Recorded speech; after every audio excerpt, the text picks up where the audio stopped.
Bueno, aquí les va más incentives de Yu-Gi-Oh! Y es que uno de los mayores incentives de Yu-Gi-Oh! Ocurre en Reino de los Duelistas, y es que aquí, aparte de que, como mencioné en el video anterior de Sin Sentidos, acerca de los conocidos Player Killers, un digamos grupo, porque hasta el momento únicamente se conocen 4 miembros, aunque más que ser un grupo, son más o menos pendejos asalariados por Pegasus únicamente para este evento. Pero es que hay unos que llaman mucho la atención cuando hablamos de ciertos incentivos, y es que esos son los 2 hermanos Paradoja, los cuales su función es la de guardar una puerta de los duelistas, una puerta que ciertamente no lleva a ningún lado relevante más que la salida de dicho lugar. La incongruencia es que el por qué dichos personajes se encuentran dentro de las profundidades de una cueva. Bien sabemos que nuestro grupo protagónico fue capaz de encontrarse con este enigmático dúo debido a que fueron atrapados dentro de esta cueva por culpa del bandido Ki, el cual hizo que ellos fueran a tal cueva tras secuestrar a Joy para obligarlo a tener un duelo con Bones, lo que es bastante estúpido y ridículo ponerse a pensar que Pegasus haya puesto a 2 artistas marciales a custodiar un lugar bien en las profundidades de una cueva en mitad de la nada de la isla, y que dicha cueva estaba muy bien decorada, incluso con lo que sería ser esqueletos humanos. Quiero suponer que dichos esqueletos son realmente falsos y no que le agreguemos algo más turbio al personaje de Pegasus de por sí. Y es que también nos quieren dar a entender que Pegasus de alguna manera podría haberse supuesto que nuestro grupo protagónico de puramente casualidad se encontrarían con estos 2 personajes. No olvidemos que incluso dentro de la cueva ciertamente fue hasta meramente casualidad que hasta nuestros protagonistas se toparan con ellos, ya que de no haber sido por Bakura y su sortija del milenio, cuya le permite encontrar el camino más óptimo para su portador, en su defecto es una brújula, no podrían haber llegado hasta la sala donde se encontraba este par. Entonces uno se pregunta, ¿cuál era el plan de Pegasus con este par de pendejos? Dejarlos ahí bien escondidos en una cueva con la esperanza de que alguien se perdiera de pura casualidad en dicha cueva para encontrarse con ellos, y entonces suponiendo que este grupo de adolescentes, si es que no solamente sería un solo adolescente, porque recordemos que los otros participantes son básicamente niños, decidieran llegar a encontrarse a estos Paradoja y terminar retándolos, pero que no pudieran vencerlos, ¿qué debíamos esperar? Que los adolescentes que se aventuraron a estar dentro de una cueva regresaron por donde se vinieron y rogar a Dios que regresen sanos y salvos, únicamente porque no pudieron vencer a los hermanos Paradoja, o incluso en su defecto de haberlos vencido, no poder igualmente pasar por dicha puerta, ya que no seríamos el pendejo de Yugi y no descifraríamos la respuesta de este par de idiotas. Terminaríamos incluso hasta en un camino sin rumbo dentro de un laberinto sin escapatoria, según este grupo. O sea que estamos condenados.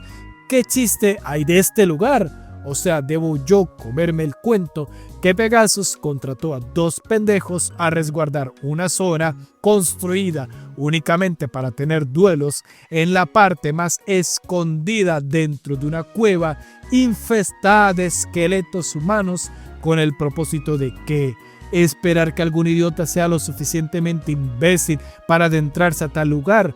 Yugi y sus amigos no tuvieron opción, considerando la situación que se encontraban, pero entonces cualquier otro niño fácilmente se pierde y listo, ahí quedó, se murió nomás al aparecer. Más motivos para creer que realmente Pegasus es un perturbado sádico de mierda que le gusta secuestrar niños para llevárselos a su isla privada y que estos se mueran.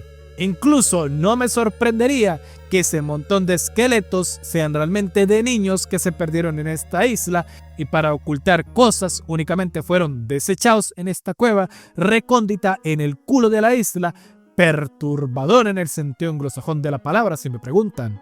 Y ahora, hablando del bandido Ki, algo que es muy conveniente del anime y que la verdad es un sinsentido si te pones a pensarlo, fue el paradero de este personaje, ya que verán, en el manga directamente es desvivido por los poderes mágicos de Pegasus. Lo que a diferencia del anime, donde Pegasus simplemente activa una escotilla trampa, así estilo sacado de algún capítulo de Los Simpson con el señor Burns, y es enviado a caer a quién sabe cuántos metros hacia lo que es fácilmente una muerte segura en el mar. Lo conveniente es que dicho personaje luego vuelva a aparecer como un supuestamente cazador raro, antes de que siquiera el concepto mismo fuera introducido. ¿Y cómo lo hizo? Que casualmente Marik encontró a Ki vagando por el mar de pura conveniencia. ¿Es que acaso Ki quedó tan lejos a la deriva y de ser así, cómo hizo para aguantar tanto y no ahogarse directamente? ¿O es que acaso Marik estuvo de casualidad navegando cerca de la isla de Pegasus y de pura chiripa se topó con el bandido? Fuese como fuese el caso, porque Marik decidiría rescatarlo para convertirlo en un cazador raro.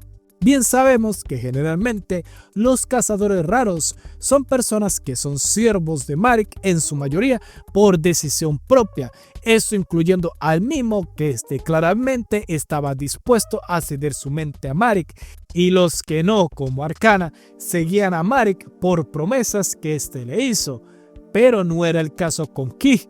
¿Qué cosa especial tenía este personaje que Marik tomaría la decisión de rescatarlo para formarlo en su grupo? No es como que el sujeto fuera alguna especie de alguien relevante a la trama, o que de plano Marik no pudiera simplemente utilizar a cualquier otra persona gracias a su cetro mágico. No hay manera de buscarle lógica.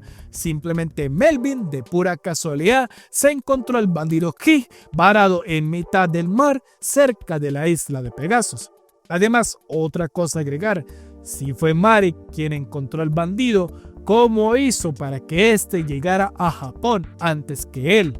Recordemos que durante gran parte del inicio de Ciudad Batallas, todos los cazadores raros recibían instrucciones de mismo desde lejos, en lo que Melvin llegaba en su yate a Japón. O sea que debo tomarme la idea de que Melvin de alguna manera hizo que Ki llegara antes que él a Ciudad Dominó, y no hablamos que llegó antes por días o semanas, por lo que se da a entender pudo ser hasta meses. O simplemente Marik llegó a Ciudad Dominó, pero por alguna razón se devolvió en su yate al mar por mero gusto y placer.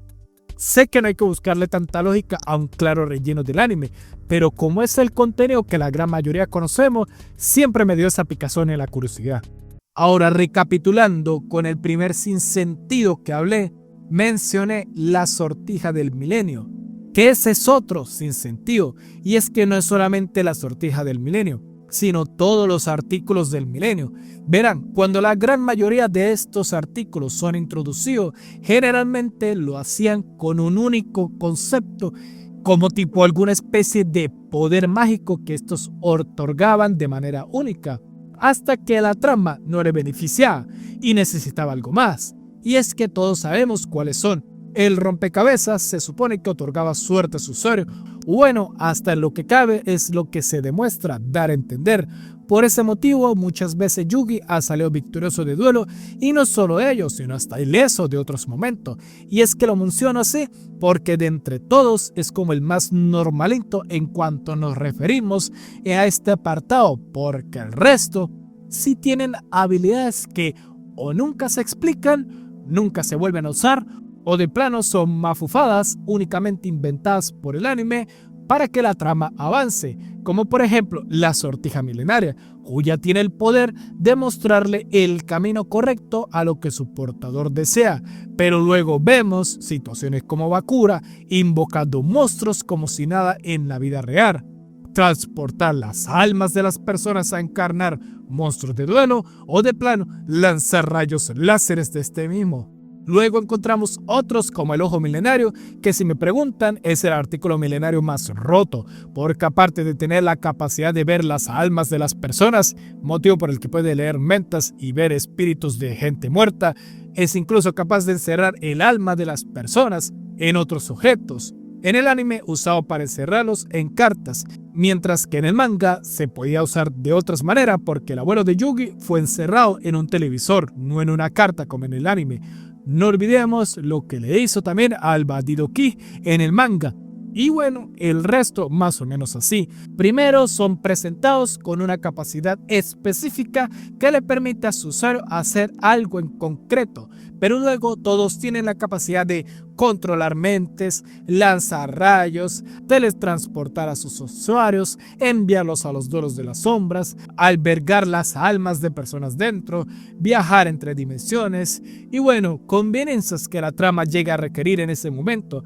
Y es que son tantas las conveniencias que originalmente únicamente existían 7 artículos milenarios hasta que se tuvo que retconear para justificar la película de Yu-Gi-Oh! Y así es, hablo del cubo cuántico, ese estúpido de Gami utilizado en la dicha película, el cual, al igual que los anteriores, puede hacer lo que le plazca para hacer que la trama gire, haciendo que en sí dichos artículos milenarios pierdan todo sentido alguno, cuando en su mayoría pueden hacer de todo, que todo lo que les plazca, exceptuando al rompecabezas, meramente o porque no puede hacerlos, o de plano porque Yugi decide no hacerlos, y el collar de hechizo que le permite ver el futuro, o bueno, el futuro que ella supuestamente dice ver, y no que salga algún pasado Deus ex machina a cambiar el destino meramente porque sí. Y eso me llega al siguiente sinsentido, pero este es un sinsentido principalmente del manga, para que no digan que únicamente le tiro al anime. Y eso va con la morición de Pegasus en este medio. Es muy popular incluso por fuera de personas que jamás en su vida hayan leído el manga, que aquí Pegasus fallece a manos de Bakura. El gran sinsentido es el por qué y cómo ocurre, ya que el manga simplemente deja todo muy ambiguo. Lo único que se muestra es a Bakura todo sádico lamiendo el ojo lleno de sangre para irse dejando a Pegasus inmóvil con su cuenca desangrando. Aunque se veía bien seinen y muy edgy dicha escena, es que no tiene mucha lógica que digamos. Omitiendo el duelo de rayos láseres que nos dio el anime, al menos tuvo un más sentido con el destino de Pegasus, porque al igual que el manga, Bakura simplemente le arranca de su cuenca el ojo milenario, pero hay factores que lo hacen muy diferente, como primero el hecho de que no se murió. Por mucho que quieran darle lógica, no tendría por qué en primer lugar siquiera Pegasus botara sangre de dicha supuesta herida. Se supone que el ojo no es algo natural del personaje, o sea, fue puesto adrede. Debería tener tanto efecto físico como sería, digamos, no sé, arrancarle a alguien que tuviera un ojo postizo dicho ojo. Puedo suponer que dolería el proceso, pero provocarte literalmente la muerte es muy exagerado. Si no lo mató cuando se lo pusieron, que incluso en ese momento no le saca ni su ojo original, de una le incrustan el ojo milenario encima de su ojo sano. Y es que incluso nos podemos hacer la idea que lo mató no fue el ojo, sino algún duelo de las sombras contra Bakura. O que, suponiendo que es el caso, porque una persona tan rica y poderosa como Pegasus se enfrentaría contra Bakura en pleno luz del día, en pleno salón principal de la nada, que no hubo nadie que pudiera presenciar que literalmente Pegasus estuviera siendo amedrentado por un sujeto como Bakura así de la nada. O sea, ni siquiera un guardaespaldas. Al menos el anime pudo justificarlo de mejor manera, con que Bakura atacó desprevenido a Pegasus directamente en su habitación. Es más creíble al en este lugar ser más probable que Pegasus se quedara solo, porque recordemos que luego de ello, de una Pegasus fue socorrido por todo su escuadrón de guardaespaldas. Pero en el manga, tranquilamente Bakura de alguna manera logró tener, supongo yo, alguna especie de duelo y que dicho duelo fuera de las sombras como para que pudiera morir Pegasus al instante. Y digo de alguna manera porque aunque es cierto que los juegos de la sombra son situaciones que para una persona normal se le podría ser muy imposible escapar o tan siquiera defenderse de dicho estado mental. Pero como dije, una persona normal. Pegasus no era precisamente una persona normal. Este tenía su ojo milenario, o sea, fácilmente podría contrarrestar dicho juego de las sombras y se acabó el problema, o qué sé yo. Pero es que aún así, no hay una forma de poder justificar que simplemente Bakura de la nada acabara con la vida de Pegasus en plena luz del día, en plena sala donde se encuentra casi que todo el mundo, todo el tiempo, teniendo duelos y se salga con la suya y que no haya tan siquiera un único guardaespaldas que decidiera, no sé, impedirlo, detenerlo o tan siquiera que llamara a la policía. Y ahora con ello pues siento que es más que suficiente para el video de hoy. Ya saben, si les gustó, pulgar arriba, suscríbanse, comenten lo que les plazca, justifiquen sinsentidos. Si conocen algún sinsentido, coméntelo, o si quieren putearme, adelante. Ya se la saben, saludos a todos los miembros del canal, se les quiere un montón y hasta el próximo video, nos vemos.